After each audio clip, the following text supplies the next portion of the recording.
Welcome back, fight fans. We're here after UFC 271.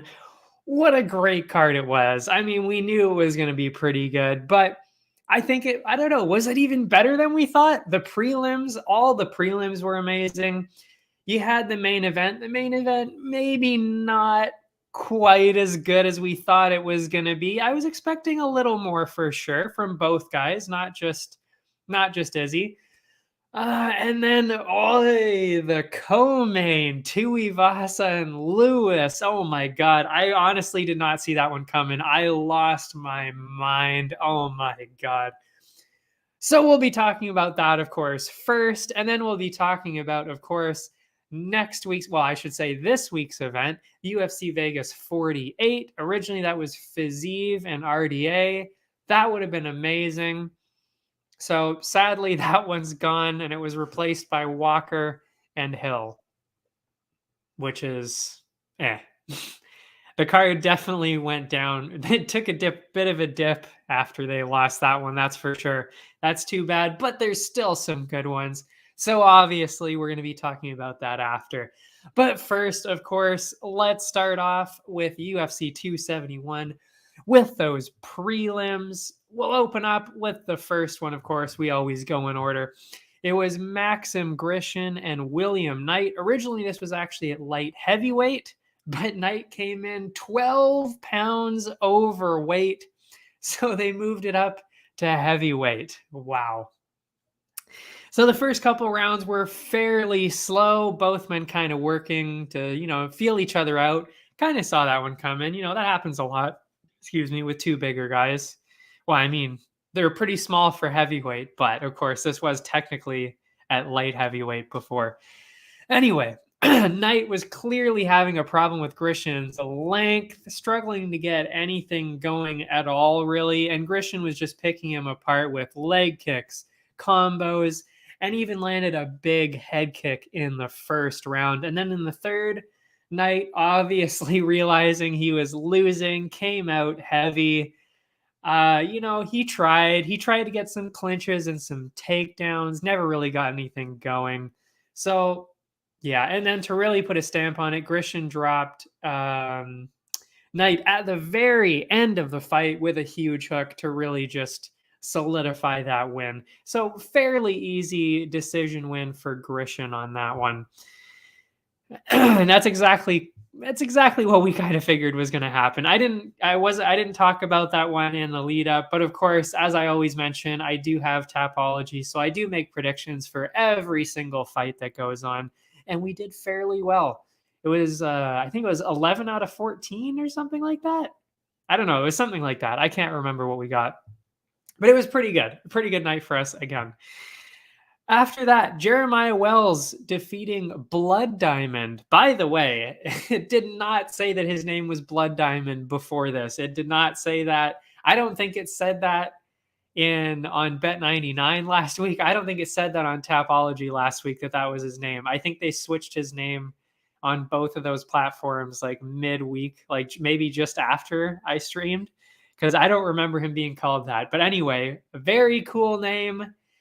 I did not have him winning, and good thing, because I really thought it was going to be closer than this, especially since Izzy actually showed up to watch this guy, because I think he's from a similar kind of area. I can't remember the backstory. Also, he's a kickboxer. I think so. He probably knew him from the kickboxing world as well.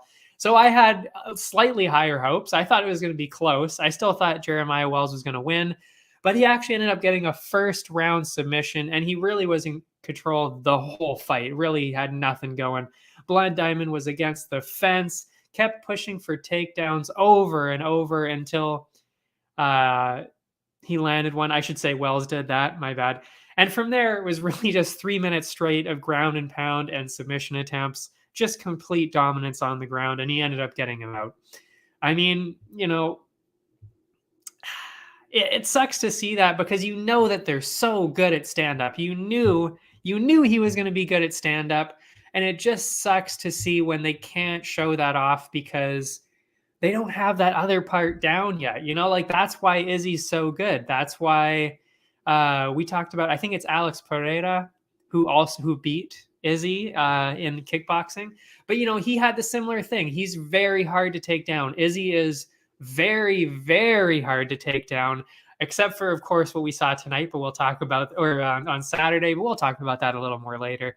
But Blood Diamond just isn't quite on that level yet. And I hope that, he can get that together, because you'll love to see those amazing strikers work to get that in there so they can actually compete, or else they're just going to get taken down right away. It just sucks. But that's MMA. That's what makes it fun to watch. Anyway, after that, we had De Silva, or I think it's Douglas Silva, but it just said D Silva on everything. Douglas Silva de Andrade beating Sergey Morozov by submission in the second round. And this was an absolutely insane fight. I mean, the UFC had his fight of the night. I had it as my brawl of the night. And I knew right away, as soon as this fight was done, I was like, well, this has got to be fight of the night. Like, I don't see how this could really be topped by much. I mean, it was just so good. And of course, bantamweights going together, fast and furious, as always, classic bantamweight. Andrade seemed to hold an edge on the feet to start. That actually flipped as Morozov dropped him to the ground. Then really took a terrible turn for Silva as he got hit with an elbow, started leaking blood all over the place. But even though he was leaking blood after the first round, he was still bleeding after the corner work. They didn't put much Vaseline in it, but still, I mean, it looked pretty bad. Still, I actually thought they were going to bring the doctors in, but they didn't. Good thing they didn't, because he rallied, came back, started hitting Morozov with some bombs. He ended up dropping him three times in the second round. And even though Morozov was still dangerous and landing some combos, Silva got him to the ground, slept him with a thrilling come from behind submission finish. That got submission of the night. It got brawl of the night. I was even thinking of maybe doing most valuable fighter of the night, but that came later for some other reasons. But I mean, that is exactly what you want to see in MMA. So if you did not see that fight, and if you're somehow watching this, go back and watch D Silva de Andrade defeating Sergey Morozov. Very, very good fight. I mean, it was insane. Also, apparently I don't know if this was in the division's history or the UFC altogether, but it's the first time that both fighters have been knocked down 2 or more times in the same fight by each other. That's crazy. That is absolutely insane. After that, Jacob Malkoun, AJ Dobson. And the game plan, pretty clear for both people at the start here. Malkoun was going for the takedowns, pushing Dobson against the fence. And then Dobson, of course, was trying to get everything going on the feet. He landed some good combos, stumbled Malkoun more than once. And the first round, very clearly in Dobson because of that. But in the second, Malkoun finally got him to the ground, got some nice ground and pound. And at that point, I mean, you got to figure, I would have said, it's tied at that point. But honestly, I was actually even thinking it could have been 19-18 for Malkoun, just because that second round was so very one-sided. He had nothing going. Like, he was just dominating him the whole time. So that easily could have been a 10-8. But anyway, he used that momentum from the second, kept it going on the ground, and got an easy unanimous decision like that. And he looked great. I mean, people were pretty high on him going into this. Well, actually, I don't know. They were about 50-50 going into this. A lot of people were siding with Dobson. I kind of was too. But he looked great. And I mean, he's going to be doing some good things if he can keep that up. After that, Ronnie Lawrence, man of Martinez. This, I believe, yes, it was. This was one of the parlay opportunities I mentioned because it seemed so one-sided that Lawrence was going to win this very easily. Both of them came in doing some good work, and the difference really came on the ground, where Lawrence had the very clear advantage. The first 2 rounds, the scorecard's clearly in favor of Lawrence because of that. And man, you know, like just a lot of other fighters, of course, you see, they know they're 2 rounds down. You got to come in hard in the final round. And that's what he did. And it was really looking like Ronnie was cruising to a very easy decision win until he got absolutely smoked by Martinez. Got dropped twice, and looked like he was going to get finished. I was worried. I was like, oh no, you don't want to lose after winning the first 2 rounds that easily. That's terrible. But after that final round, he did get through it. Got himself on the right side of the decision, of course, thanks to that ground control and the knockdowns in the first 2 rounds. So I want to say that's an easy win, but little touch and go actually at the end, of course. But still, great Ronnie Lawrence win. And we got the parlay part on that, of course, too. Oh, my eye. Something in my eye. After that, I was really excited about this one. I didn't talk about it on the lead up to it, but I really like Carlos Ulberg because I saw him on the Contender Series. I saw him after that. He's so good. I mean, like he's got the potential. He's got the potential to be really good. He is absolutely massive for that division. He's very athletic. He used to play rugby. So I was pretty excited going into this. I really was. And this was the tightest fight of the night so far, and actually might have been even the tightest fight of the whole night. Well, actually, no. I would say the main event was probably the closest all around, just because I couldn't really tell who was winning. But this one, too, you couldn't really tell who was winning, but not for the right reasons. Not like in the main event where it was like, okay, you know, they're doing something here. But this one was like nobody was really getting anything done. And it's too bad to see because, again, you'd think just by looking at him especially and watching him in his other fights actually even, I really thought Ulberg was going to do some big things here. But he didn't really get it done. He did win. He did get the decision. He got a little bit of extra output, got a little bit of control time going. So, you know, he definitely got the decision win. But it just there wasn't anything to it. And it was really disappointing to see. I don't know. I really hope that he can get it going in his next couple of fights because he is very new. I didn't write down his record, but I want to say that it's something like 8-2 or 7-2 or something like that. So, you know, he's still fairly young in the MMA life. So, you know, he's definitely got a lot of room for growth. Again, he's very athletic. So if he gets the skills down and he gets that mindset going right, I think he's going to be pretty good. But bit of a shaky performance there. I don't know. And then we had my first prelim pick of the night. It was Kyler Phillips, Marcelo Rojo. And going into this, it really seemed like kind of a huge mismatch. This, again, was also one that I included on all my parlays because it just really seemed like a huge mismatch. But you know, I did think this had the potential, of course, to be a really good fight because you're still talking about the lighter guys. I think they're bantamweight. I don't know why I didn't write that down. But yeah, I had Phillips, of course, going into it like everybody else. I mean, he's so dangerous. He was in the top 15 and actually lost his spot based on a majority decision.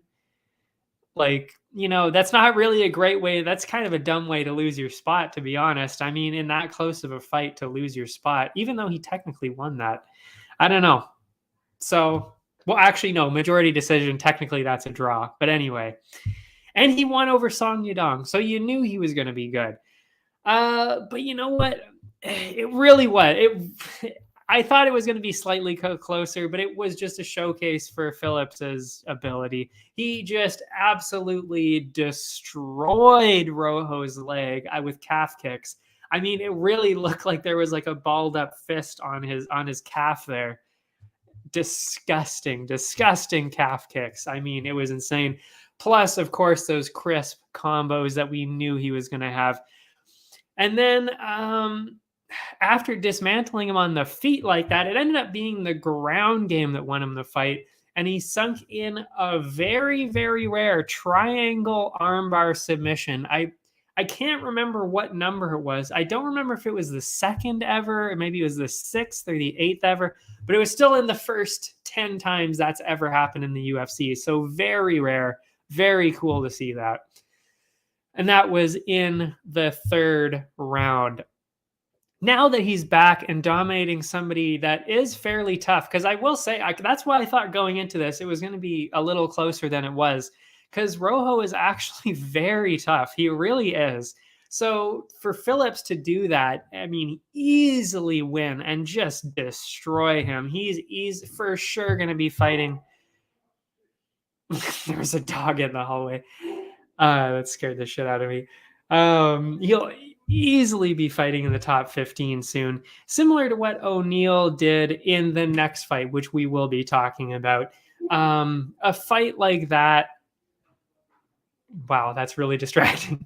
Fighting somebody like a veteran, like, actually, no, that's right. Fighting somebody like O'Neal does in the next fight, somebody like a veteran like Frankie Edgar would make sense. Because as I'm going to say, Modafferi, or Casey O'Neal fought Modafferi in this one, a veteran, so younger person against a veteran. I think that's probably what they're going to do with Phillips here. They're going to put him up against somebody that's been in there a lot. Somebody like Frankie Edgar makes a lot of sense. If not, Asunciao also is slipping out. He's slipping out of the rankings too. Edgar's been losing a little bit too, even though I think Edgar's very good. But yeah, both of those guys, Edgar, Asunciao, they're kind of slipping down. They're also slightly older. Asunciao is definitely younger, but they're nearing the end there. But yeah, so wow, that dog really got me fucked up. Anyway, fighting either one of those guys would make a lot of sense for him. And then they're also, I can't remember what Edgar is, maybe 11th. Asunciao is 14th or 15th. So, it makes a lot of sense. In the next one, as I just literally just mentioned, and this was also one of my picks, Modafferi, Casey O'Neal. This was also on the parlay, and I even mentioned that you could have included the decision as a parlay because of how very clearly this was going to be a decision. Yeah, we were right on all counts here. We had O'Neal for this one. Modafferi hasn't been doing that well. She lost her last 2 or 3, I think. I can't remember. It is written down here somewhere. Lost her last 2, has a record of 4-6. And then, of course, O'Neal sat at 8-0 before this. So, there's just a huge difference here. Also, of course, O'Neal being much younger, and we knew going into this that Modafferi, this was going to be her last fight. She said that going up to it. So, we knew it was going to be like this, but we also knew Modafferi was tough. And that's why I said we were going to see a decision, because we knew O'Neal was just going to light her up on the feet, and that Modafferi is so tough that she's just going to make it to the end. And that's literally exactly what we saw. I mean, O'Neal absolutely smashed the division record for most significant strikes. She actually I think she broke the record right at the start of the third round. So everything after that in the round was all on top of the record. And I mean, it was amazing to see. She landed over 150 significant strikes. I think the record was like 122 or something like that. So she just blew past that record. And not only that, she threw over 600 total strikes.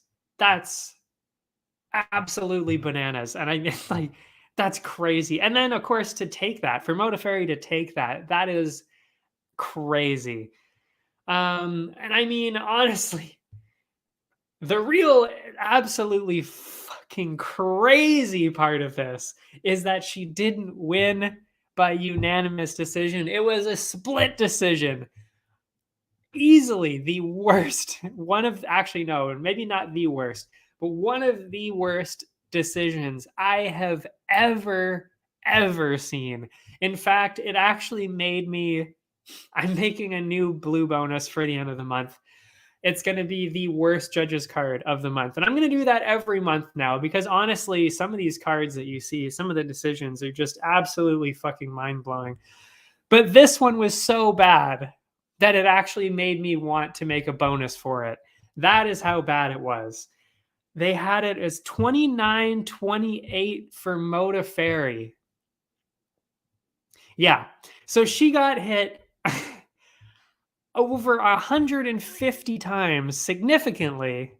The most in history. The most in the division's history. And the judge thought she won. Like, what are you, seriously, what are you watching at that point? Like, I get it. Like, maybe he's a fan. Maybe he's a fan of Modafferi and wanted her to win her last fight. I have no idea. But what are you looking at? What are you seeing her doing that makes you think that she's winning a fight where she got hit over 150 times and that her opponent threw 600 strikes and landed more than half of them? What are you watching? Like, it's just mind-blowing. Absolutely. Like, I even wrote down here, I don't even have the words to say how incompetent you'd have to be as a judge to say that Modafferi won that. And not only that, what I thought was even almost as bad as that is that everybody in the stadium was booing O'Neal. Are you kidding me? Like, she put on the best striking performance in that division's history in the UFC, and you're booing her? Are you actually joking? I could not believe. I was so mad after that fight for multiple reasons. Again, because of the decision, because of the judge, plus the booing. I was like, I just, that whole situation, I was like, I don't even know. Like, that's so fucking crazy. Like, I feel so bad for O'Neal. I really do. Because that's absolutely not okay. None of that is okay. None of that should have ever happened at all. And I get that people like Modafferi. I like Modafferi. You can't not like Modafferi. She's so nice. But you don't boo somebody for beating her in her retirement match, especially if they break a record doing it. Like, that's just so disrespectful to do that to somebody like that for winning. And she didn't even do anything. She didn't taunt Modafferi. She didn't do anything. She literally did nothing wrong. She just performed, and then they booed her. Like, I just can't believe, I cannot get over that. It just makes me so upset to see stuff like that. Anyway, what is next for O'Neal? She's very clearly one of the best strikers in the division, but this matchup very clearly showed a gaping flaw in her game, and that is the takedown defense. Obviously, the takedowns from Modafferi weren't enough to do anything in terms of the decision. Again, I can't even believe that this wasn't 30-27. Like, that had 30-27 written all over it, because Modafferi didn't really get anything going. But anyway, actually, or did she maybe win kind of one round because of that? I can't remember. What did I say here? No, yeah, it was all 3 rounds. I wrote it down here. Yeah, like, she got a couple short takedowns, but nothing even close to overcoming what just happened. Anyway, still, she didn't get anything done on the ground, but the fact that Modafferi could take her down, which of course stops the offense and looks terrible to the judges and on the cards, you can't have that happen. Like, you can't be taken down that easily. You need to improve that, especially when you're in the top 50. She already is in the top 15, but to move to the top 10, to really fight those really elite, well-rounded fighters, you can't be taken down that easily. That's not gonna go well. So you've got to work on that. So if she doesn't improve, somebody like Maya, somebody like Murphy or Lee or Santos, any of those people, I mean, not even mentioning, of course, the flyweight queen herself. They're going to just take her down right away and she's not going to get anything done. Like, that's just going to be it. So she can't let that happen. She needs to work on that. So I'm not sure what I'll be thinking going into the next fight. It really depends on who she's matched up with. If she's matched up with a pure striker, I've got her all day. I really do. But if you're talking about somebody well-rounded, like the people that I just said, she's going to have a huge problem. So she's really got to work on that. Wow, we're 26 minutes in and we're not even done the prelims yet. The third prelim I talked about, Andrei Arlovsky, Jared Vanderaa. Again, this went literally exactly how we thought it was going to. It was close. It was very close on the odds. But I said Arlovsky, using that experience and his new kind of style of fighting that he's developed over the past 5 fights or so, plus the fact that Jared Vanderaa is basically the same fighter that Arlovsky's been beating the past few times. So, it just really fed into exactly what we thought, or what Arlovsky really needs. Excuse me. So this is exactly what he wanted. It was slow paced. He could pick Vanderaa apart at a distance. And all 3 rounds, he was the one landing the cleaner shots and the better combos. That being said, Vanderaa was the one who landed more shots and controlled a lot of the action. So it was pretty close, I will say. If it were me, along with the analysts, because they said the same thing as I did, I'd have given the decision to Arlovsky. But if you were really counting the numbers, you might have actually gone with Vanderaa on that one. So the judges could have gone either way on this, especially with what we saw in the O'Neal and Modafferi fight. I mean, anything's up for grabs at that point. So we actually ended up seeing a split decision. It wasn't unanimous. It was a split. But that's fair. That one was fair. I had no problem with that. What was I going to say? I actually don't even know. Yeah, it's just that if you were watching the fight, you definitely would have been picking Arlovsky just by the way it looked. And I don't know why, some fights just have that kind of appearance where when you're watching it, you think one person's winning for sure. But then you look at the numbers after and you're like, huh, that's interesting. The other person was landing more, but it looked like the other guy was winning. That was one of these fights. Strange when that happens. Very interesting.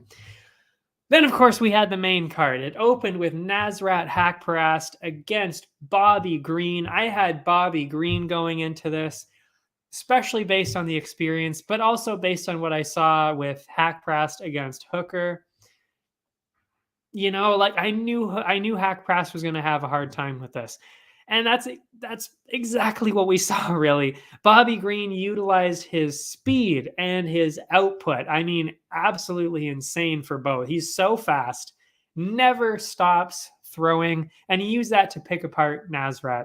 I mean, after the first 2 rounds, Nasrat's face was just a complete bloody mess, thanks to all those jabs from Green. And I mean, it was actually it was insane to see, because Haqparast was still guarding like this the whole time, and Green was just going pew, pew, straight down the middle, straight through that guard every single time. And yeah, Haqparast's face was just mangled after that. So, I mean, very clear win there. And that continued all the way through the third. Very easy, unanimous decision win for Green there. And although he's getting on in his career, after a performance like that, especially since Haqparast fought Hooker, who is ranked last time, you got to think that Green's probably going to be fighting somebody ranked soon. I mean, it makes a lot of sense. I mean, he looked absolutely amazing. They'll probably give him one more chance in his career to get up those rankings and fight somebody ranked. But yeah, just amazing performance there. Next, we had Alexander Hernandez. This one, Yikes. This one was a big yikes against Moicano. I was going Hernandez on this based on what I kept seeing, based on what I saw in his last couple of fights. You know, and also what I saw with Moicano's record that he's been knocked out a few times, and we knew that Hernandez had power. Moicano, of course, was fighting at featherweight before. So, you know, you're getting knocked out by featherweights. Going up a division, going to be a problem with the power, especially with Hernandez, who is a very big lightweight. So I went with Hernandez by finish here. And we did not see that. In the first round, it was a tight stand-up battle. Both of them were looking pretty good, actually.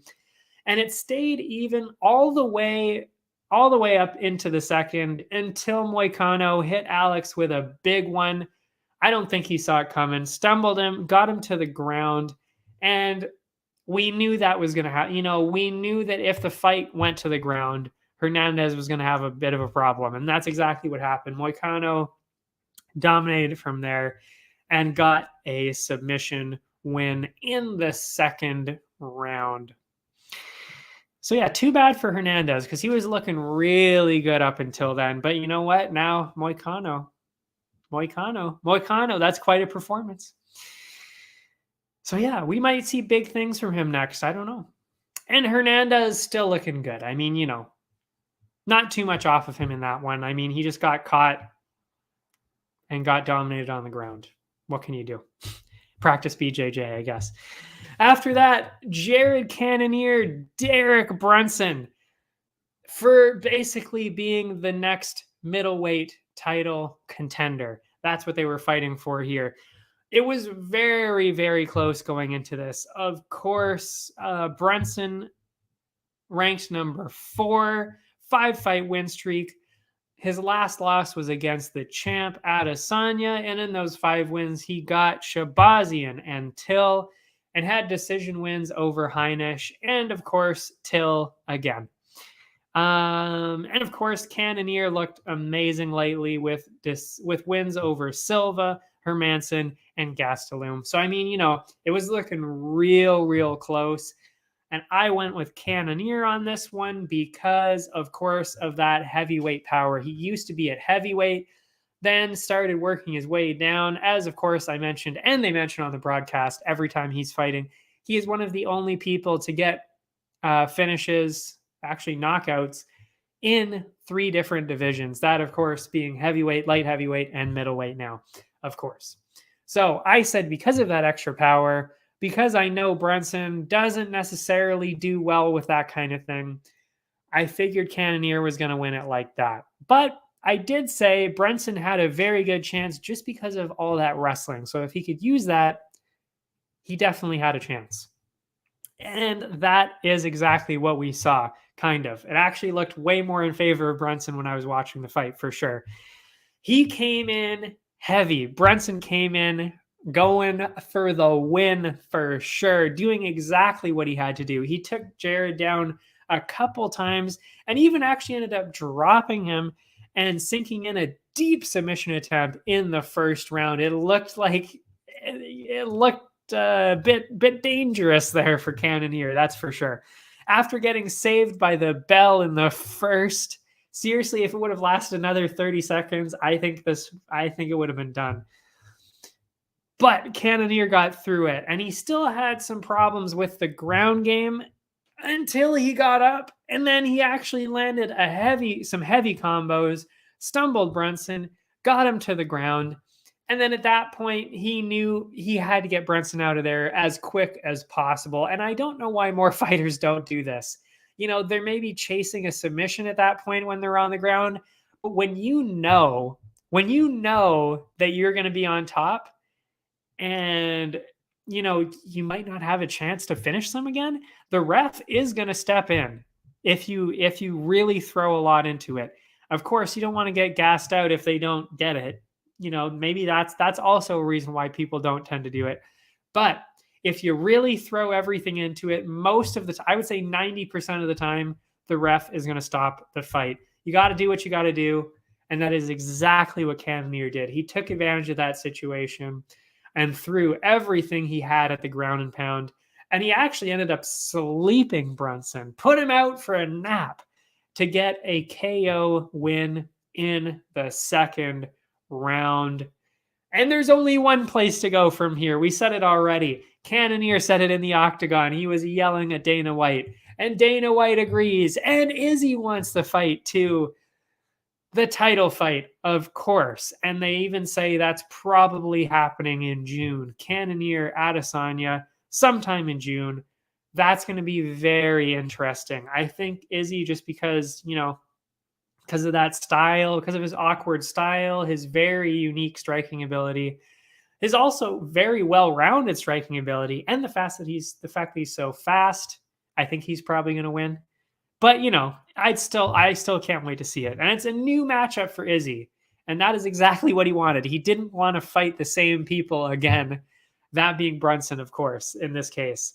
So he's happy too. Everybody's happy that Cannonier wins, except for Brunson. So that is what we will see next.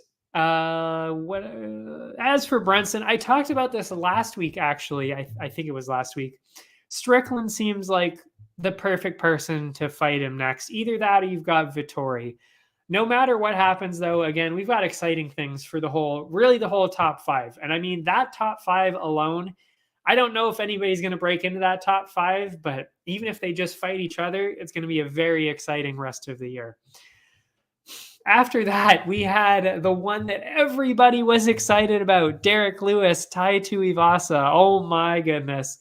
As I mentioned, as soon as this was announced, everybody collectively lost their minds. We all knew we were going to get some kind of crazy finish out of this, and that the interviews were going to be amazing. And that is exactly what we got. We knew there was going to be a KO in here somewhere. We just didn't know who was going to get it.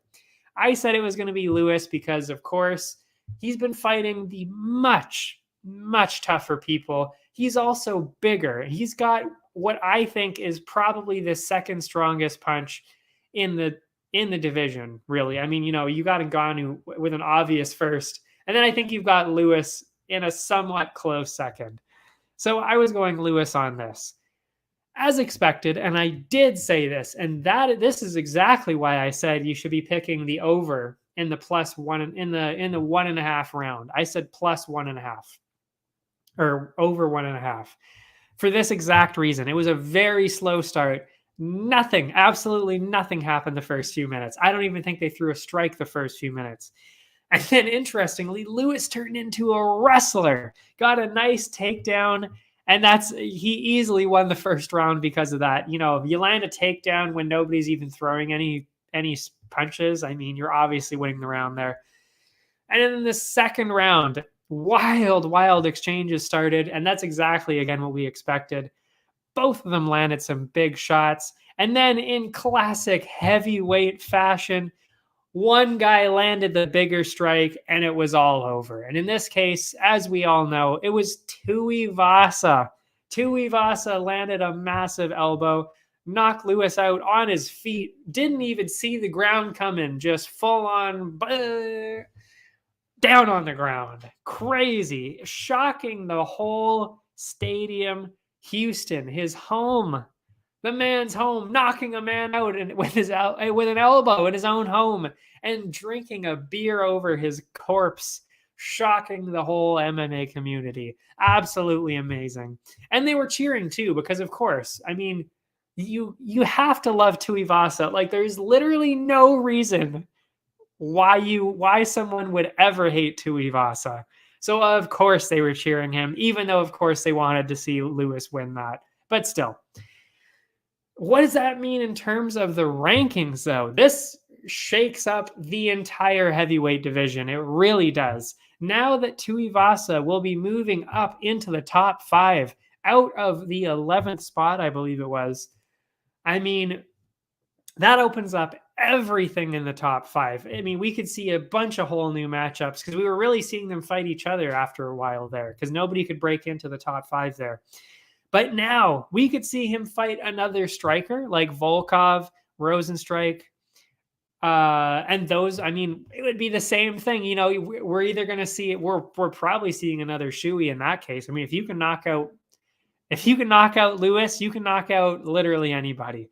So, yeah, I mean, that would be amazing. But if they're really going to test him and they're really going to try and make him into a title contender, there's a pretty obvious way you need to go. You need to fight a wrestler at this point. You need to fight Blades. You need to fight Stipe or even Gon after what just happened. And that's going to be tough. That's going to be very tough. I will say, though, I do think that Tuivasa has a better chance against Gon and those guys than Lewis did, because Lewis isn't necessarily, he's not as fast, not as, I would say, well-rounded as Tuivasa. So I think Tuivasa's got a slightly better chance. But do I think that Tuivasa is going to beat Stipe or Gon or Ngannou? No, I do not. No, I do not. I really don't think so. But you never know. I mean, I didn't think he was going to beat Lewis. So who knows? Who knows? Heavyweight is just the most unpredictable, of course. Now, or I could even see him getting matched up with somebody he hasn't fought yet. Oh, as for Lewis, I should say. As for Lewis, I could see him getting matched up with somebody that he hasn't fought yet. Somebody like Aspinall would make a lot of sense. Aspinall is already lined up to fight somebody. I can't remember who. Oh, I think it was Volkov, actually. So maybe after that fight, you could see Lewis fight Aspinall or something. I don't know. Or even maybe we'll see Aspinall and Tuivasa later. I don't know. There's so many new matchups here. I mean, it's so exciting now. He really did a lot to open up the whole division after this. I mean, it was crazy to see. I think everybody lost their minds. I know I did. I was like, oh. But I will say the one part that really bugged me is they didn't show the shoey on camera. I know he did it because I could see him getting down from the cage and he was soaking wet. So he obviously did the shoey, but they didn't show it on TV. Why would you not show it? Oh my God. Everybody wanted to see it. How dare they not? How dare they take that away from us?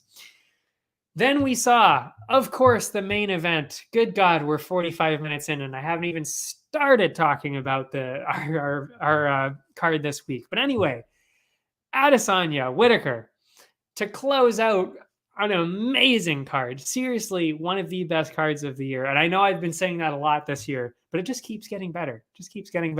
And this was an amazing card. The fight, though, the title fight, though, not necessarily the most amazing. It was still good. But we were expecting more. Anyway, going into this, I said it was going to be razor thin. I was even thinking of maybe going for Whitaker on this one. I even actually put a couple dollars on Whitaker, and I said to do that in the best bets because the odds were so heavily in favor of Izzy, and I didn't think that it was really deserved. So I even said put a couple bucks on Whitaker, and that is exactly what I did. We did not cash in, of course, but good God, was it close. It was so close. It was so close. And you know what? A lot of people said that he won. And honestly, when I saw the card, when I was waiting for the cards, I should say, I really didn't know who was going to win. I really didn't. And especially, of course, with what we saw in the other judges' decisions, of course, again, you really had no idea what was going to happen.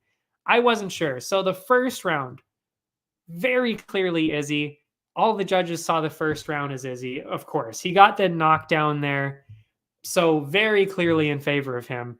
The second round, I said could have gone either way. And one of the judges actually gave the second round to Rob. He landed a quick takedown and nothing else really stood out in the whole round. So to me, I might have edged towards Rob on that one. So it could have been 1-1 here. One of the judges did have it 1-1. Now, rounds 3 and 4, no idea. I have no idea. The judges could have gone either way on this for me, and I would have totally seen it. And you know what? They did. I think it was round 3. They all had it unanimously for Izzy. But round 4 was another round that the judges were kind of split on. They weren't really sure. Whitaker had some wrestling thrown in there. Izzy stumbled Rob with some huge leg kicks. So again, do you go with the striking damage of the leg kicks, Or do you go with the wrestling where he was definitely winning along the fence and the wrestling? I don't know. And that's why I wasn't sure. I really wasn't sure. So rounds 3 and 4, had no idea what was happening. I don't know. I could have gone either way on that one. And in the final round, you know, it was obviously Rob in that one. I mean, there was no question about that. He very clearly won that 5th round. And I wish he would have done that the rest of the fight. I wish he would have really pushed to get more takedowns the rest of the fight, because I think he could have gotten there. He could have gotten him there. He did it once or twice before that. He could have done it. And he could have even pressured just a little bit. I know he was scared of getting knocked out because Izzy is so creative and fast. I know that. But I think all he had to do was land maybe 1, maybe 2 more takedowns in the rest of the fight. And we'd be talking about a new middleweight champion right now. We really would. Personally, I had it 48-47 for Izzy. I had it rounds 2 and 5 going to Rob, which is actually what Mike Beltran had. That was one of the judges there. He had it exactly the same. I would have said the same thing. And those 3 middle rounds, though, I really could have seen going either way. I wouldn't have been mad no matter what happened with the judges. And the judges had it 48-47, 48-47, and 49-46. Oh, yeah, Beltran actually was the one 49-46. He had second. Anyway, I definitely would not have said that it was 49-46 for either guy. I would have said 48-47, but who it was, I was pretty even on. I don't know. So I don't know. And you know what? Hey, look at that. Like I said, we were really close to cashing in that underdog on there. It was like plus 220 or something like that. We would have cashed in big on that one. But anyway, yeah, and that is exactly why I said don't put it on the parlay, because if it was that close, could have been real bad. So yeah, we already discussed this after the Cannonier Brunson bout there. Very clearly going to be Izzy and Cannonier in the next one. And Whitaker, just like Vettori, is in that conversation with Strickland and Brunson. So, you know, nobody else is on a win streak in the whole division. I mean, it's literally just these four or 5 guys that are just kind of destroying everybody else. Like, it's not even close. So, and honestly, there only seems to be 2 lower ranked fighters that have the hype and the skill to potentially even break into that top 5 within this whole year. And that's a big if. That would be Kevin Holland and Brad Tavares. So if they manage to convincingly win their next fight, we could see maybe one of those 2 guys going up to fight one of those guys in the top 5. But honestly, other than that, I can't really see anybody breaking in there, except for, and I know some people are tired of hearing about it, but we did see this on Twitter, and I think it's a very good idea for him too. We could easily see Chimaev coming up and going into that top 5 as well, especially if he goes out there and absolutely destroys in the first round yet again, somebody in the top 5 of the welterweight division. He can easily do the same thing. Even now, he could easily do the same thing in the middleweight division.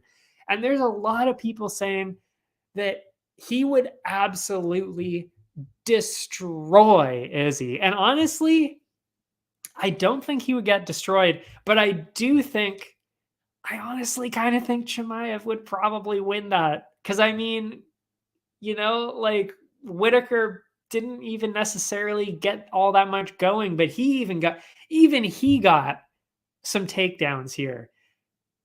And you're telling me that, you know, like Chimaev is easily the strongest wrestler in the entire UFC. I mean, that's literally not even up for debate, because he's full on picking people up like they're children and submitting them in the first round with ease without even being hit.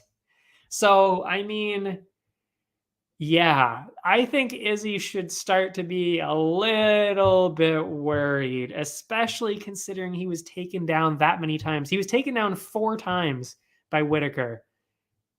So that's a little bit of a worry when you've got Chimaev, who wants to be a double champ. He specifically said welterweight, middleweight, he's going to beat every single person. And honestly, I believe him because I think those are the two divisions that he could do it in. Usman's going to be a much harder challenge, but I really do think he can beat Izzy here. That being said, that's all speculation. You know, we'll talk about that when we get there because honestly, I really do think we're going to get there. And it might even be this year. I'm not even kidding. I really think I would actually be shocked. I would be shocked if Chimaev doesn't get a title shot this year. I would be very surprised because I think he's going to go in there in his next fight. I think it's Burns he's fighting or something. Gonna absolutely smoke Burns and then get a title shot. Because once you do that to somebody big like Burns, automatic title shot for sure. So we're seeing Chimaev get a title shot for sure here. If he does, if he wins, I mean, you know, again, we're assuming he wins here. You know, he might not. Maybe Burns is going to come out here with something crazy. Who knows? But yeah. Anyway, I need to stop talking because we haven't even started. We haven't even started this week's card yet. So we're going to take a tiny 30-second break, and then we'll come back and blow through this week's card. But it's not going to be as exciting as this last week's because that was insane. And that's why we talked about it so much. But anyway, let's take a short break. I will see you after this. Allow me to introduce High Stick Vodka, a new way to celebrate victory. Gather around the glass with an award-winning, ultra-premium Canadian-made vodka. You probably won't listen when I say High Stick Vodka has a smooth, hard-hitting taste, or that it's developed in the birthplace of hockey.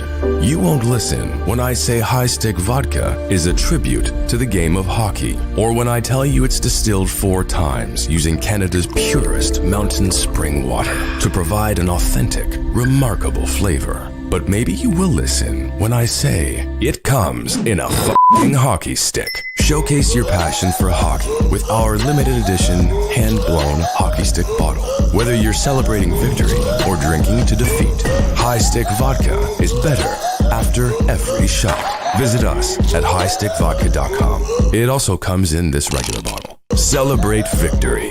Drink responsibly.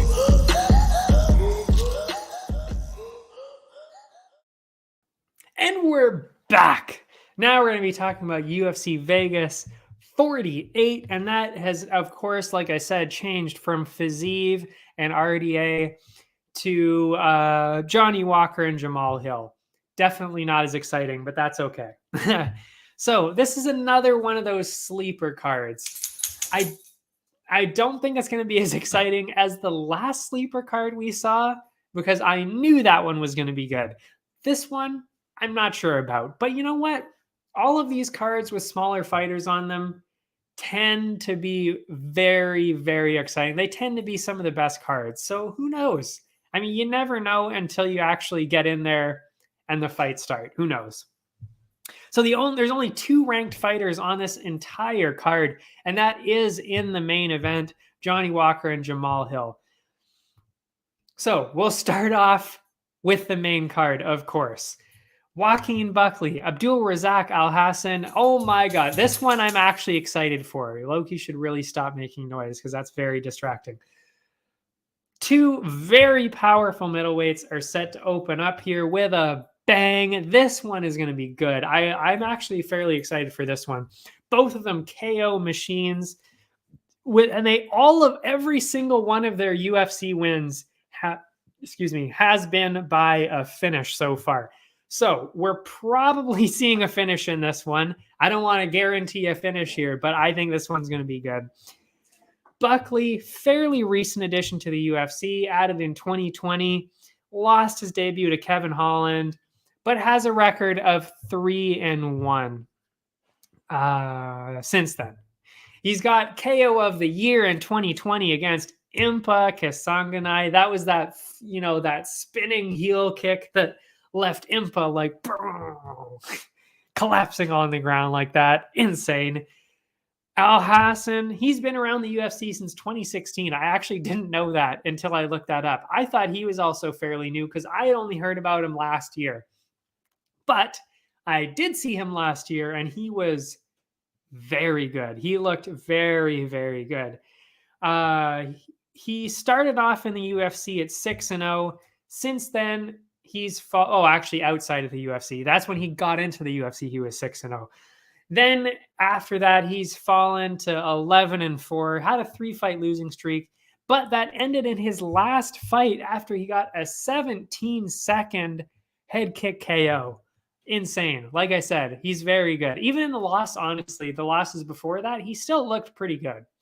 So with 2 knockouts, like I said, we're probably seeing another knockout, but you never know.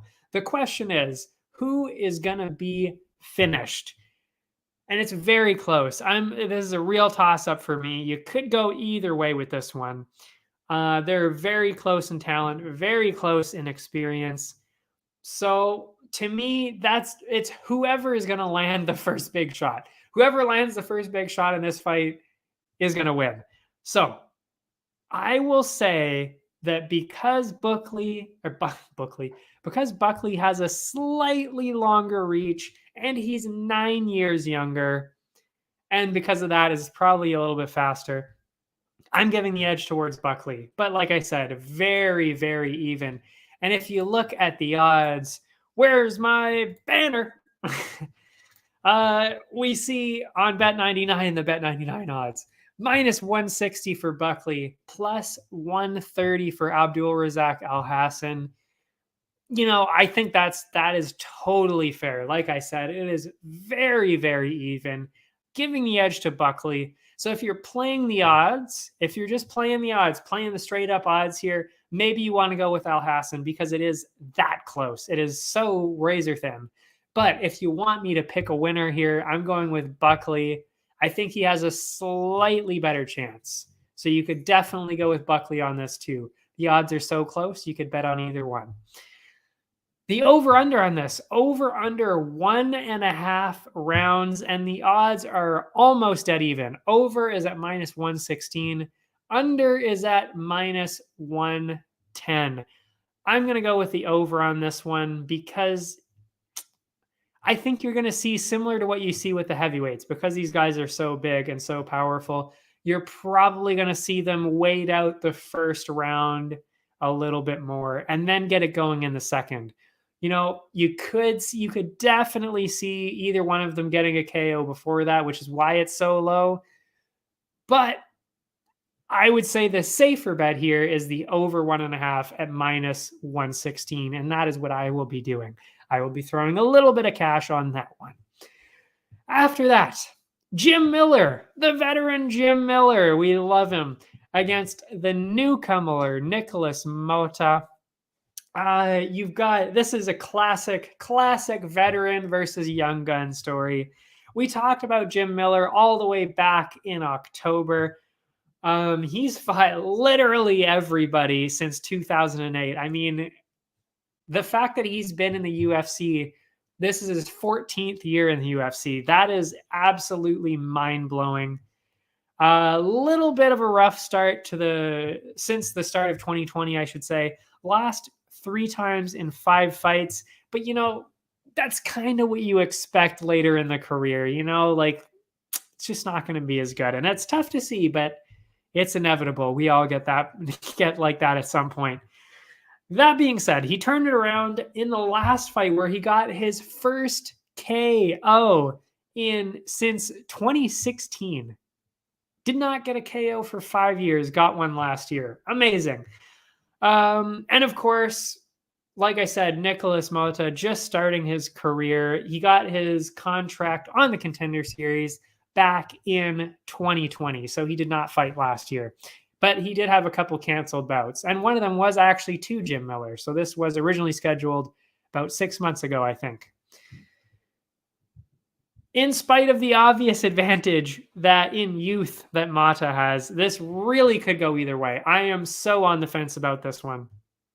The thing that sticks out to me, though, is that Miller is known for his ground game. He's got a lot of submission wins.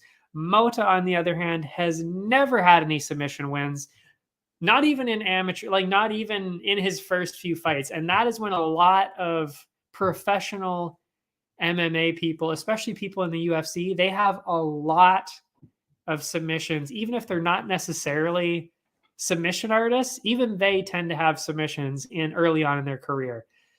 But this guy doesn't even have that. So that tells me he is not going to be wanting to go on the ground at all. Whereas Jim Miller, that is exactly where he wants it to be. So this is a matchup, a matchup of styles, if you will. So, and also Mota has lost twice on the ground. So usually in this kind of matchup, you go with the wrestler over, you go with the grappler over the striker. And that's exactly what we're going to do here today. I'm going to have to stick with that trend. I think Miller is going to use that experience to minimize Mota's offense, with clinch, with takedowns and all of that. And I think he's going to win on the cards. I don't know if he's going to get a submission. I don't know if he can control Mota that well. But I do think he's going to win the decision and maybe even get a submission. Like I said, Miller, very much a submission artist. Mota, not so great on the ground. So not a good combination for Mota here. But very good in terms of the odds. Because if you go over to Bet99, we are favored in this one. Jim Miller is plus 150 right now. Nicholas Mota is minus 186. And I think very clearly people are seeing, yes, Jim Miller is 38. He's old. He's going to be done probably 2-3 years from now. He does say he wants to fight at UFC 300. So we won't see him retire until that happens. But that's still only like 2 years away. As for Mota, obviously very much younger. So that's probably what the odds are reflecting here. But I don't think they're taking into consideration the fact that that Miller is so good on the ground, and he's going to use that experience to get the fight there and to keep him along the fence to minimize everything else. By the way, I will point out that if you go on Tapology, which of course is where I make all my picks, if you looked at what everybody else picked for this one, even though the odds are leaning towards Mota, I think it was something like 80% of the people on Tapology picked Miller. And it's exactly because of what I just said, because he's way more experienced and has all that groundwork. And that is why we think he's going to win. That is why I think he's going to win. But again, I think this is so close. This is very close. So, I even said the odds. Plus 150 for Jim Miller, Mota minus 186. So I'm going with Miller on this one. And I mean, even when it's that close in general, of course, if you're playing the odds, like I said, even in the last bout, you go with the underdog, maybe sprinkling a little bit of money on that because it's so close, you might as well. But considering I think he's the better one here, definitely perfect chance to take advantage of Jim Miller at plus 150. Over 2.5 rounds is actually plus 112 right now. Under 2.5, minus 143. I would say the much smarter choice here is actually doing plus 112 here on the over 2.5. Not even just playing the odds, but because, like I said, Miller, there's a good chance that he won't get a finish here, but there's a very good chance that he'll be able to control Mota on the ground and along the fence to get to a decision. That's how most decisions are won. You just don't let the other person hit you and you control them along the fence. Not necessarily entertaining, but it wins fights and it wins them by decision. So plus 112 here, amazing for us. Amazing. I would go with that one. So very good odds here. I will definitely be writing that in the Blues best bets. Those two betting lines right there. After that, we've got some heavyweights. Parker Porter, Alan Baudot. Both of them started in 2020. Parker Porter had a bit of a rough start with a first round KO loss to Chris Daukaus. But since then, he's won against Josh Parisian and Chase Sherman. Two also definitely, they're decent. They're decent. They're not necessarily amazing heavyweights, but they're still putting up a great fight. So those are two good wins. On the other side, Alan Baudot has had an even worse start after getting matched up with Tom Aspinall in his first fight. That is horrendous. And then getting matched up with Nascimento after that, who is also very good. He got knocked out in both of those. He did technically lose both of those, but that Nascimento one was changed to a no contest. So if you look it up, technically he didn't lose that, but he did get knocked out. It was just because the other guy tested positive for the PEDs. So it's tough to tell because, Baudot has fought two really, really good fighters in his first one and his first two fights. But, just because of the momentum alone, you should probably be leaning towards Parker Porter on this.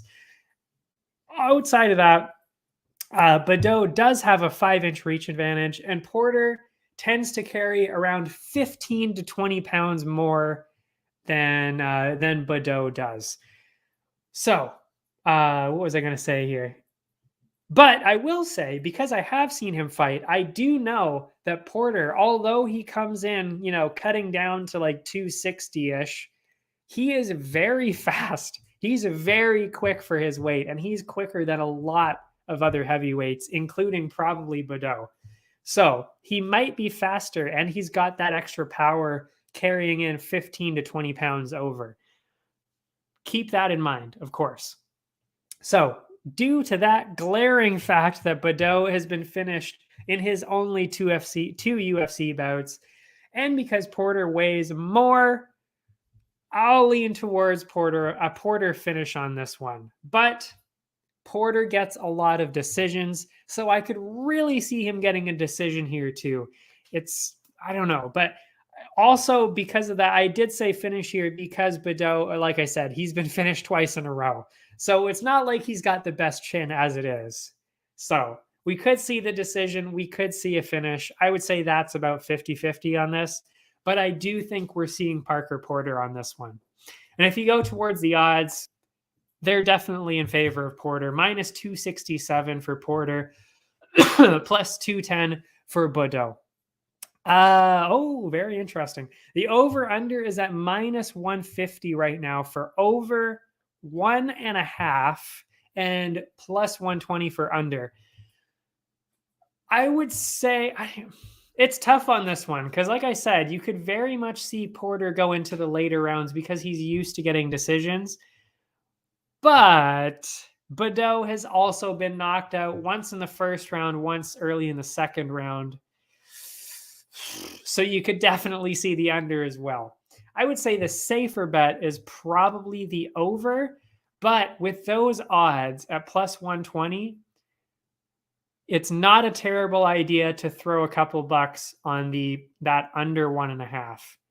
Just because, again, Baudot has been finished twice now before that.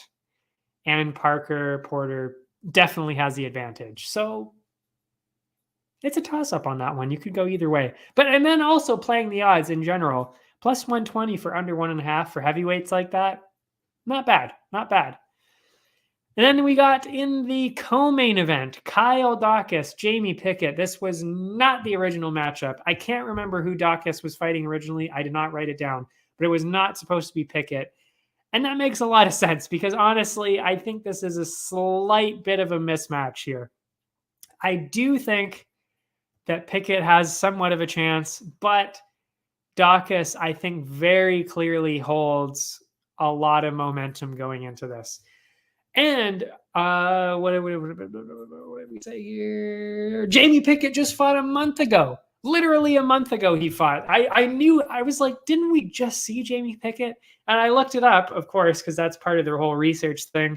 And he fought a month ago. That is crazy to think that somebody's already going to be fighting twice in 2022. That is crazy. It's only the second month of the year, halfway through the second month of the year, and somebody's fighting twice already. Absolutely insane. But anyway, as for Daukaus, his last one was that weird one against Kevin Holland. It was a great fight until they accidentally clashed heads, of course. and Holland was momentarily unconscious there. So, of course, I mean, technically, you know, Daukaus did actually finish him just after that, but it was, of course, a no contest, which is the correct decision, by the way. I said that when it happened on the stream, too. I said that. I still stand by that, of course, that it should be a no contest. But I will say, Daukaus was looking like he might have been able to win that fight either way. So he was looking very good. As for Jamie Pickett, I just don't see him on that same level. He's not at that same level. And it's kind of crazy to me that that Daukaus isn't taken slightly more seriously, especially after that fight against Holland. Excuse me. What was I going to say here? Based on the very brief glimpse that we saw of Daukaus there that we had last fight, to me, like I said, that's really all I needed to see. I think he's going to win this fairly easily. I don't know if we're going to get a finish here. I kind of doubt that we're going to see a finish, honestly, because Daukaus isn't necessarily a finisher, but he's very good at winning decisions, and especially against Pickett here, I think he's going to cruise to a fairly easy decision win. So what do we see with the odds? Well, it's minus 275 for Daukaus. Makes a lot of sense. Plus 214 for Pickett. Again, that makes so much sense because it's very clearly the momentum is in favor of Daukaus. And he improved so much to get into that Holland fight. And he looked fantastic there. I love Kevin Holland. So I was actually kind of pissed that he was not doing very well. But really, as an MMA fan, I will say Daukaus was impressing me because he was doing very well before that. The over-under, minus 167 for over 2.5, plus 128 for under 2.5. I think like I said, we're probably seeing a decision here because that's just what Daukaus is, that's just what he usually gets. Loki's over here again.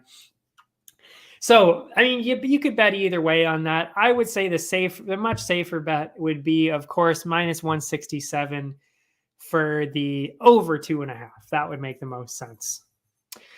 Then we've got the main event, and then we've got a couple of prelims. Excuse me. A couple of prelims to talk about before we head out. But the main event, Johnny Walker, Jamal Hill.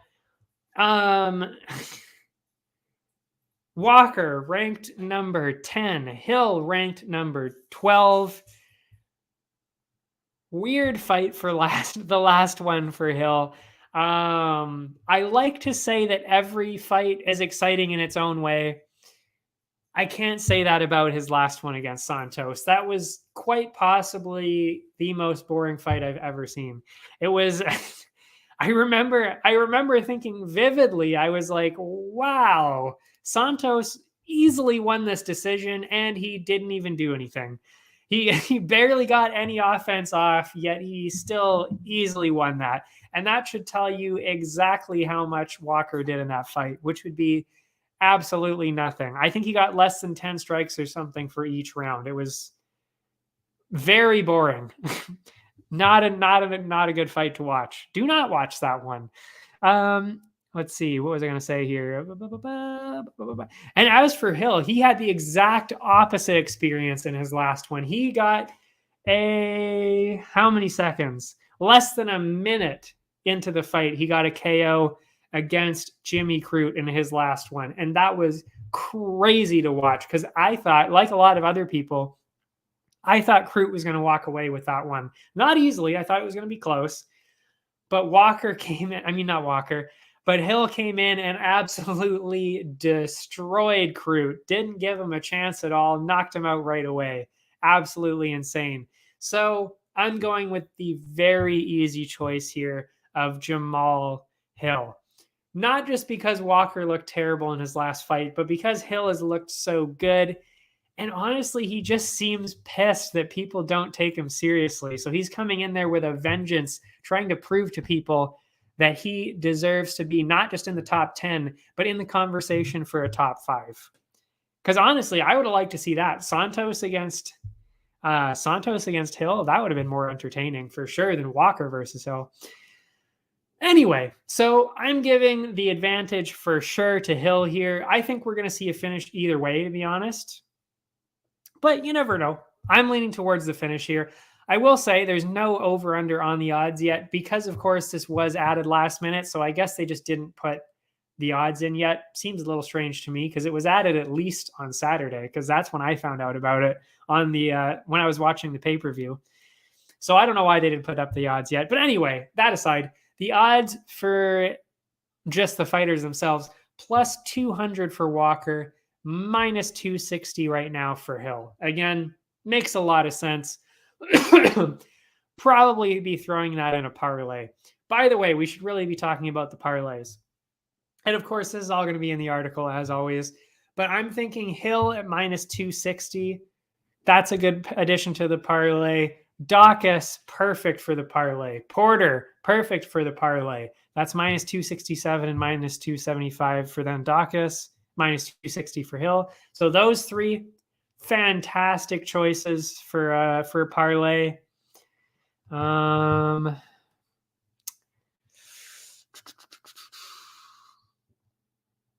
Pierce is at minus 350 right now. Honestly, I didn't look into that fight, so I can't really comment on that too much, but I will include it in the article tomorrow after I look into it a bit more. I just don't want to say to include that in your parlay yet, because I haven't quite looked into that one yet.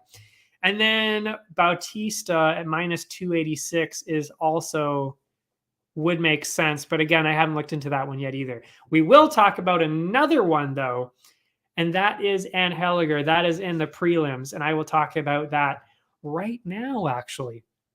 So we've got a couple prelims that I want to talk about, and they both involve Canadians, kind of.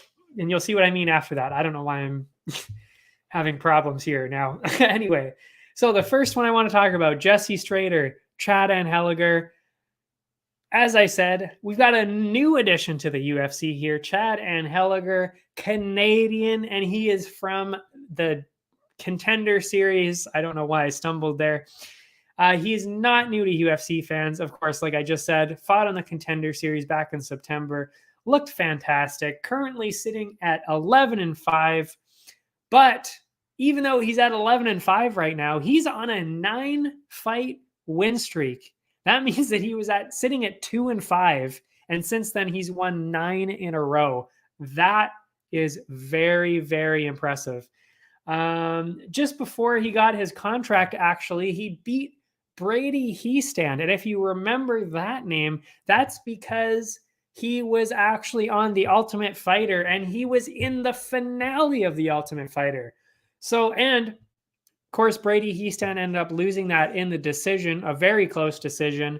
But Anheliger actually beat him in the third round. He finished him. So that tells you how good Anheliger should be right there. That alone should tell you quite a bit. On the other side, it is of another fairly recent addition, Jesse Straiter. Only had one appearance so far in the UFC, and it was a rough draw, a bit of a rough draw, to Montel Jackson. That is not a good person to fight in your first fight. He's very good.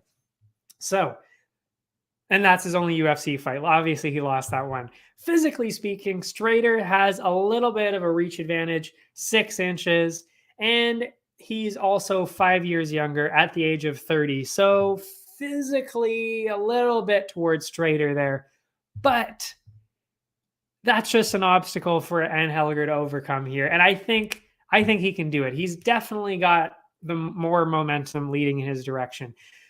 Like I said, Straiter lost his only UFC bout. That was in the first round, by the way. He got knocked out in the first round to Montel Jackson.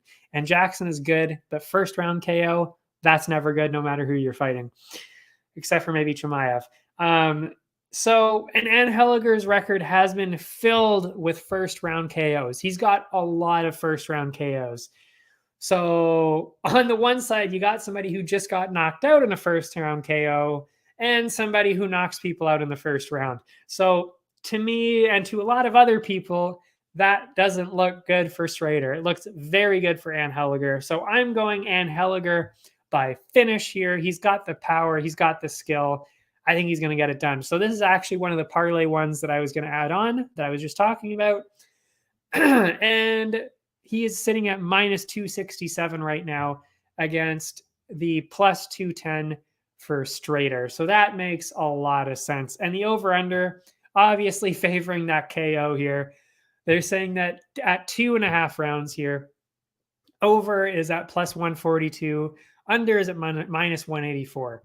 There's really no money involved in that. I would stay away from that because it makes sense that it's going to be under 2.5, but at minus 184 for under 2.5 rounds, that is not a good looking betting line. So I would probably stay away from that.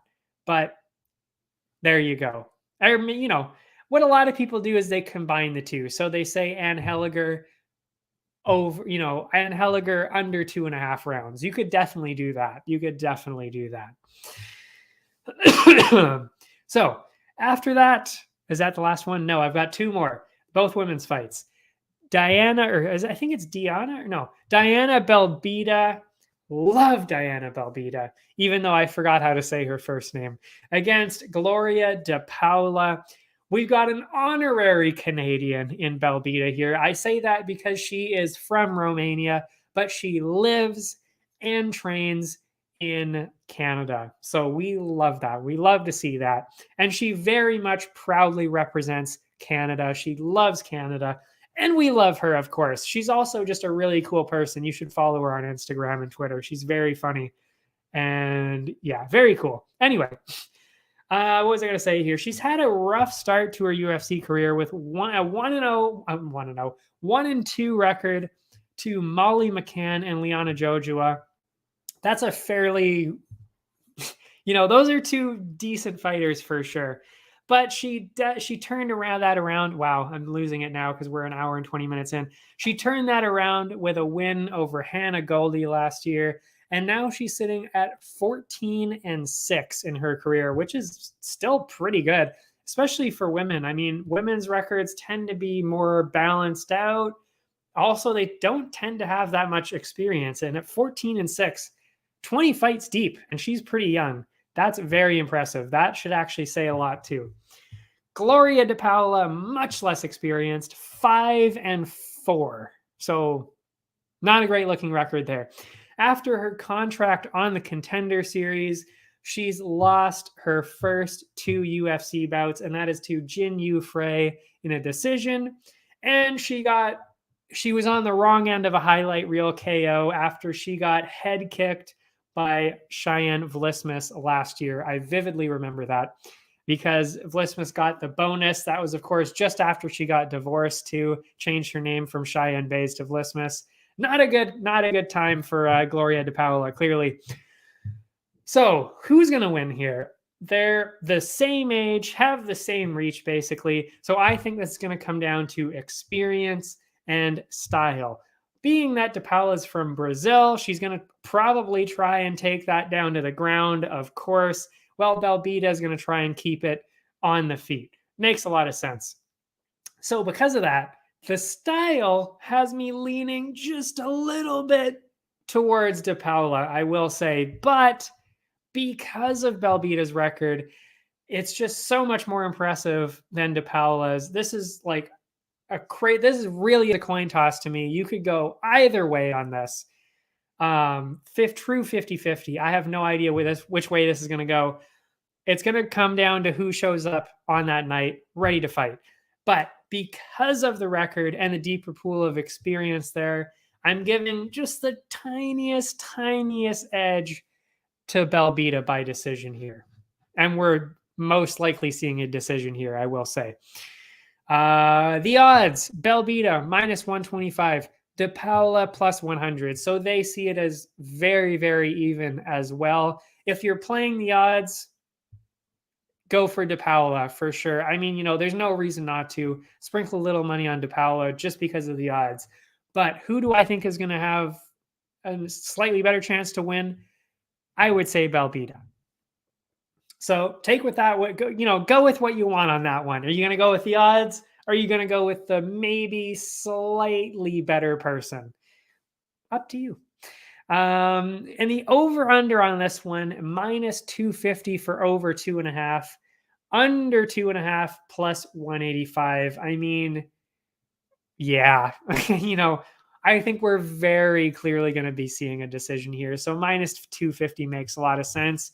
You could throw that in with either one of those fighters, put the over under in, or the over with Belbita or De Paula. You could even throw that in the parlay with some of the other fighters we just talked about. That's totally fair. I mean, yeah. Last one I want to talk about. Jessica Rose Clark. Love Jessica Rose Clark. She's hilarious, by the way. Love her social media. Again, hilarious. And on the other side, Stephanie Egger. Also, Jessica Rose Clark, just a fan favorite in general by a lot of people, not just me. What was I going to say? I'm talking about this one just because, again, Clark is a fan favorite. So, of course, I'm going to talk about her. But also, we just haven't seen too many women's fights lately. So why not? Why not talk about another women's fight, especially one that looks like it's going to be really good? This is another close one, kind of. Well, actually, no, this is a very close one. Clark has a decent record since joining the UFC back in 2017. 4 wins and 2 losses. That is very good. Very impressive, actually. And it should be noted that those 2 losses were to Kianzad and Jessica. Is it Jessica I? Kianzad and I. So, those are like 2 people that are in the top 10. So those 2 losses make a lot of sense. And she's gotten a lot better since then, by the way. Egger, much, much newer to the UFC. And she joined in 2020, where she lost to Tracy Cortez. Since then, she did bounce back with a win over Shauna Young.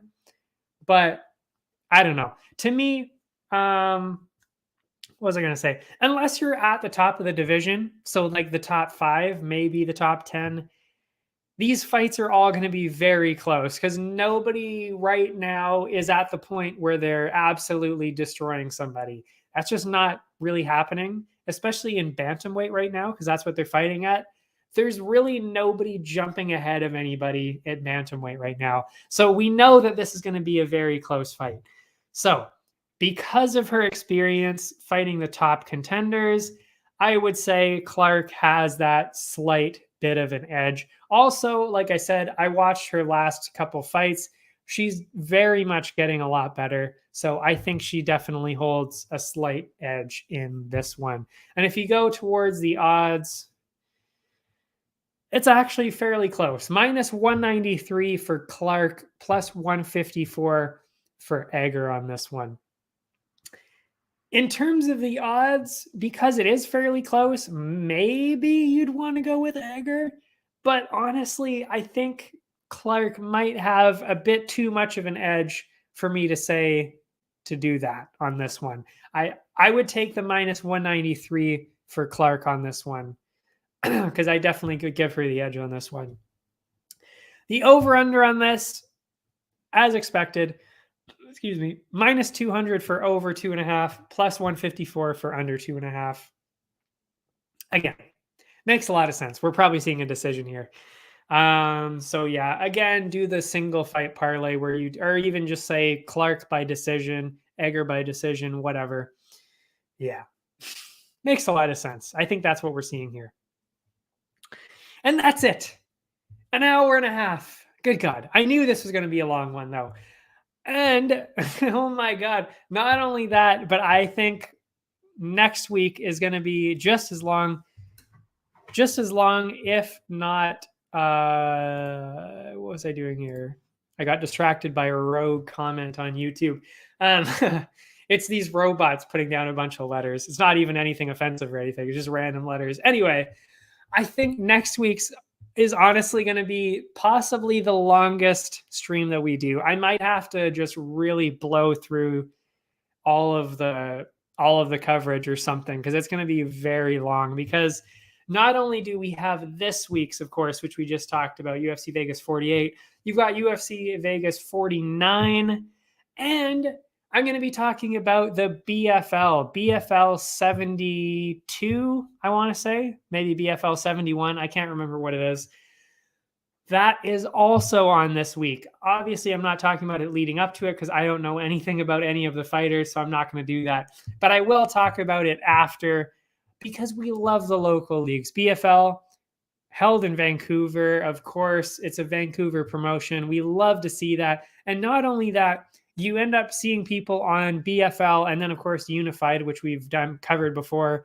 You see them later in the UFC. So you want to see that. Not to mention, by the way, for anybody that has Fight Pass, because that's where I watch it, for anybody that has Fight Pass and love to see a lot of crazy finishes, amateur fights and these lower tier fights, like I would say well over half of the fights, I would say like 3/4 of the fights, if not more, and in a first round finish, maybe a second round finish. So like there's crazy finishes all over the place. That's why I love watching it. Plus, of course, you get to see up and coming people. I mean, it really is crazy to watch. I love it. I love it so much. So I cannot wait to watch that. It is on Friday this week. That is on Fight Pass. You can watch along with me. I'll be tweeting about it. Yeah, it's going to be good. It's going to be good. But that means, of course, like I said, we've got 3 different fight cards to be talking about next week. So I think this is going to be a fairly long one. We'll see. Anyway, let's take my banner off here. There we go. That's it for me. If you want to stay updated, of course, you can follow me on all the social media stuff below. I tweet about stuff like this not constantly, honestly, it's not really that often, but that's where I put all my BLÜ bonuses, which I totally forgot to talk about today. I also put them on Instagram. All of that is linked below. Plus the YouTube stuff. I also have other YouTube channels. But anyway, if you want to hear about all the other sports, Area 51 has got you covered in that department. I'm the MMA guy here, of course. That's it for me. I will see you next week. Thanks so much for watching. I cannot wait to be back next week. Also, if you want to get a deal with Bet99, you can follow the bonus that you'll see in the next slide. But until then, see you next time.